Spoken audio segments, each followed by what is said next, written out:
Did you know that putting money in your RSP could be costing you thousands of dollars? Well, after helping hundreds of working professionals in Canada learn how to invest their own money, I see so many people use their RSP the wrong way. And so in this video, I'm going to share the 3 main regrets that people have when using their RSP and what you should do instead. The first regret when using your RSP could cost you thousands of dollars and actually prevent you from being able to retire.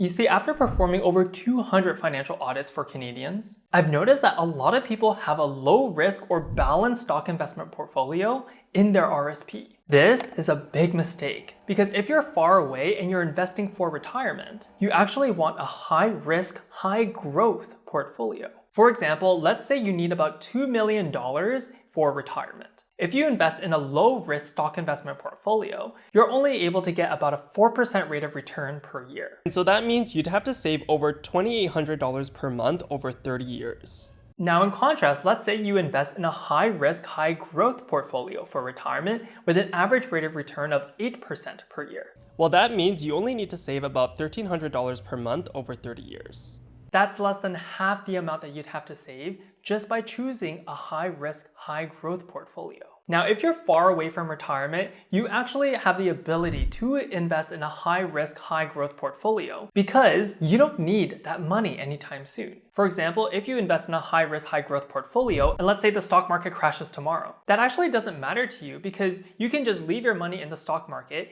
and wait for it to recover. And the typical average market recession only lasts between 1 to 2 years. And so this is why it's so important for you to start investing your money as soon as possible, because the more time you have to invest means that you're able to invest in more high-risk, high-growth investments. Now, the only reason why you would want a more low-risk or balanced portfolio in your RSP is in either 2 scenarios. The first scenario is if you're getting close to retirement. For example, let's say now you're 55 years old and you're only 5 years away from retirement. In this case, you actually want to rebalance your portfolio from high-risk, high-growth investments into more balanced or low-risk investments. The other scenario where you would want to have a balanced or low-risk portfolio within your RSP is if you plan to use the first-time home buyer's plan. Under this plan, you're able to withdraw up to $60,000 out of your RSP completely tax-free as long as it's for your first home. And so in this case, you actually don't want your investments in high-risk, high-growth investments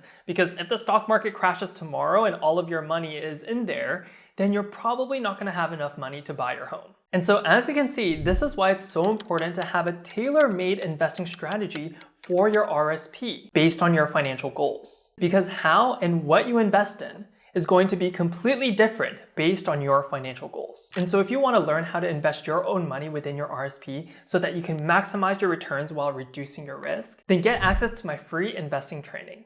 To get it, just go to the link in the description below. Now, the second regret that people have when using their RSP is that they think that they're making a good choice by putting money in their RSP when really they shouldn't yet.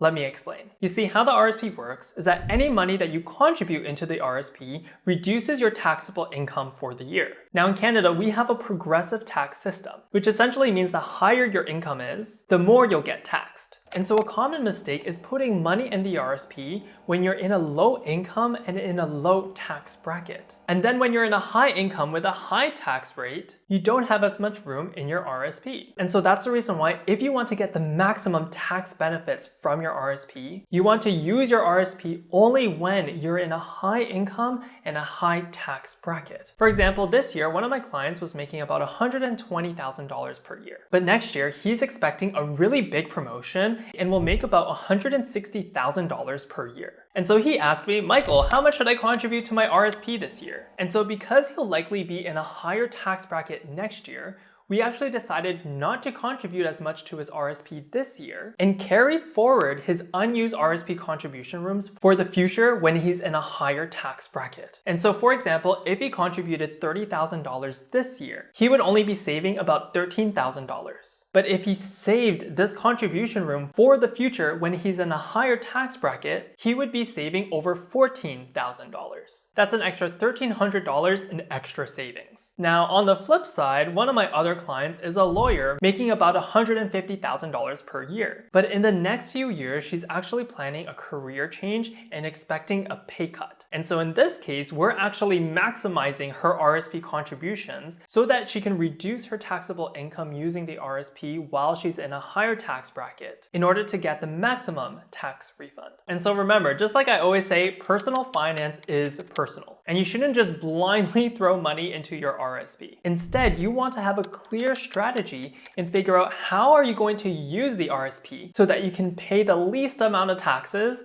and keep more of your money. The third regret that most people have with the RSP is something that they often don't realize until it's too late. You see, one of my family friends, let's call her Lisa, was making about $80,000 at her full-time job. And she always made sure to max out her RSP contribution room every year, where by the time she wanted to retire, she had over $1 million in her RSP. But this was a big mistake, costing her thousands of dollars. Because what most people don't realize is that at the age of 71, you have to convert your RSP into something called a RIF, also known as a Registered Retirement Income Fund. And as a RIF, the government will force you to withdraw a minimum amount every single year, which now gets taxed as your income. And so if you built a really large RSP without a withdrawal plan, you can find yourself suddenly in an extremely high tax bracket and having to pay a lot of taxes during retirement. And so in this case, with a $1 million RSP with a 5.4% withdrawal rate, Lisa would have to draw about $54,000 per year out of her RSP. Now, in addition to CPP, OAS, and her really great pension, she would be making over $120,000 per year, which was much higher than her full-time income at her job. And so when she was working full-time, she would be taxed at a much lower rate. But now because her income is a lot higher, she's taxed at a much higher rate, costing her thousands of dollars in taxes every single year. So yes, saving is important, but over saving in your RSP could cost you thousands of dollars in taxes if you don't plan it right. And this is why you need to start building an investment plan now, years before retirement, so that you can pay the least amount of taxes in both the short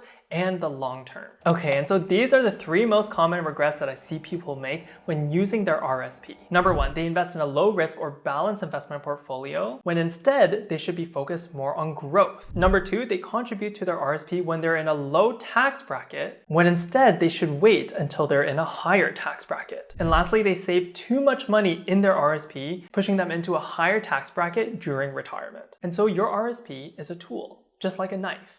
A knife can be used to cook a beautiful, delicious meal, or if not used properly, it could cause a lot of damage. And so that's the reason why if you're planning to use a RSP, you have to learn about how to actually use it effectively so that you can pay the least amount of taxes and grow your wealth exponentially. And if you want to start learning about how to invest your own money within the RSP so that you could reach your financial goals 10 times faster with less effort, then get access to my free investing training. I'll leave it in the description below. Now, if you're wondering about what should you actually invest in your RSP so that you can grow your money for retirement, then make sure to watch this video right over here.